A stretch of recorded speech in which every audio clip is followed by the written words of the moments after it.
జయసుధ నితిన్ కపూర్ ను 2 ఏళ్ల పాటు ప్రేమించి పెళ్లి చేసుకున్నారు. వీరికి ఇద్దరు సంతానం కూడా. ఇంతకీ నితిన్ కపూర్ ఎవరు? ఇద్దరు ఎలా ప్రేమలో పడ్డారో తెలుసుకుందాం. జయసుధ అసలు పేరు సుజాత. అయితే తెలుగులో అప్పటికే సుజాత పేరుతో ఓ నటి ఉండడంతో ప్రఖ్యాత దర్శకుడు కె బాలచందర్ ఆమె పేరును జయసుధగా మార్చారు.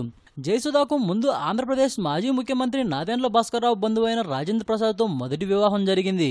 అయితే ఆ వివాహం విచ్ఛిన్నమైంది. విడాకులు తీసుకున్నారు. ఆ తర్వాత ఆమెకు పంజాబీ ఫిలిం ప్రొడ్యూసర్ నితిన్ కపూర్తో జయసుధ ప్రేమలో పడ్డారు. 1985లో నితిన్ కపూర్ జయసుధను వివాహమాడారు. దర్శకరత్న దాసనారాయణరావు తెలుగు తమిళ చిత్రాలను హిందీలో రీమేక్ చేస్తూ ఉండేవారు.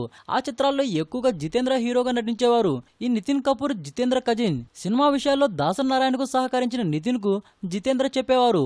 దీంతో నితిన్ మద్రాసు వచ్చి అద్దె ఇంట్లో ఉన్నారు. ఆ ఇల్లు జయసుధ ఇంటి పక్కనే ఉండేది. ఈ క్రమంలో జయసుధ నితిన్ మధ్య ప్రేమ చిగురించింది. ఈ వీడియోపై మీ విలువైన కామెంట్స్ ని మాతో షేర్ చేసుకోండి. అండ్ ఇంకో విషయం, సబ్స్క్రైబ్ చేయడం మర్చిపోకండి.